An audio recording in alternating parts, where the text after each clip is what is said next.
Recently, on 14th October 2025, the Home Office published the policy paper Statement of Changes to the Immigration Rules, in which they have explained and provided us the guidance regarding the English language. So if I go, this is the long page. So if I go right at the bottom, we can see the number of pages. So it's 107 pages long. So what in this video we will be discussing this policy paper regarding the English language requirements. So if I go search English, so I can see the changes to Appendix B, English language. Then I can see the changes to application FM. Then we have FM 27. So this is what they have provided us the guidance. Now to explain this, we will break this down.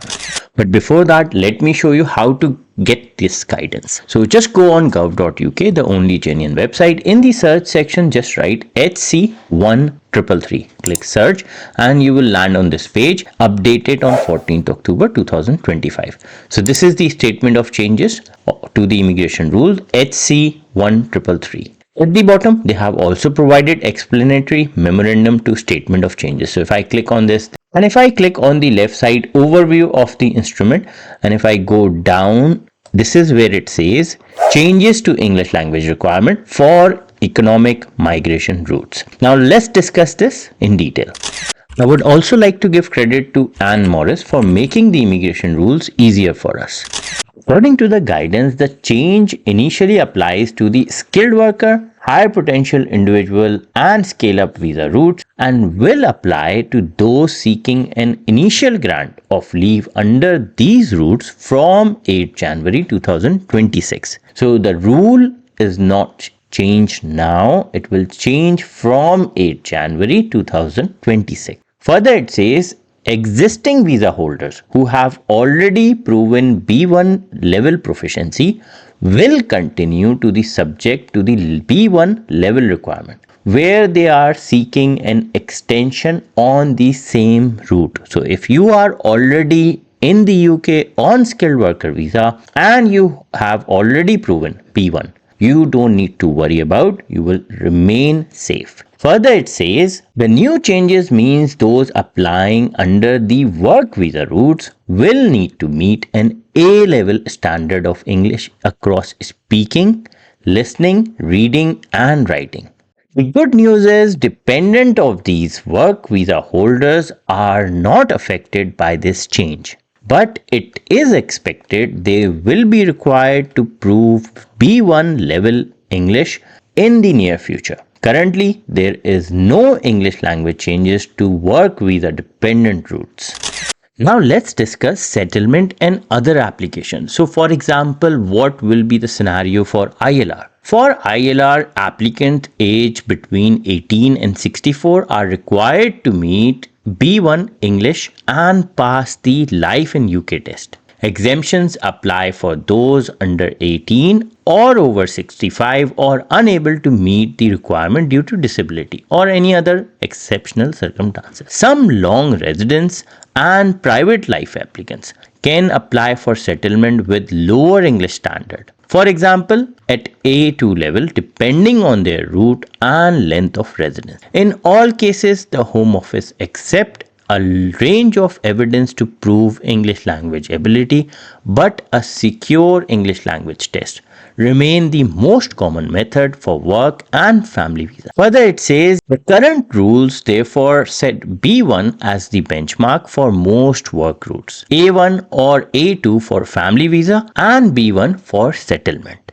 But to understand what is B1, B2, the best is go on gov.uk. In the search section, just write prove your English language. Click search. Then click on this first link, prove your English language abilities with the secure English language test. I can go directly on that website, but because we can't trust any external link, especially Google, the best is always go via gov.uk. So from gov.uk, go down on this link, click English language cert. So this is the approved. So if you are applying from inside the UK, If you are in the UK, then this is also approved. If you are outside the UK, then this is also approved. So these are the 4 tests which you can do for English language. So either one of them. So this explains much better. So if I click on this link, this will give me the guidance for A1, A2, A3. For example, if you applying for ILR, then you need B1. This will cost you £150, and this is the B1. Same with B1 naturalization and sports person visa, A1, scale up visa, B1. So this is where it explains. So skilled worker visa, this is what we are talking about, B1. Now this will change to some point to B2. That's where the discussion is all about. So this will update it. Now if you click on learn more, this will explain you what is actually B1, what they are expecting. So this is the best way to understand what are the rules, what they are expecting. Now if you go down, this explains what's included: listening, reading, writing, speaking, test center, results in 5 days. It will cost you £150. This also explains that what are actually the requirement for the test. So exam structure. So if I zoom out, 35 minutes listening, reading, writing, speaking. So you have many people do think that only the IELTS is the only one, but that's not the case. There are others, and I do recommend others because sometimes they are much easier in terms of the understanding, the process, the preparation and all that, because they also provide you everything. So preparation resources, so they provide you computer based tests. They also provide you writing sample papers, speaking test videos, preparation tips. So this website can help you in doing your preparation and if you wanted to book your test.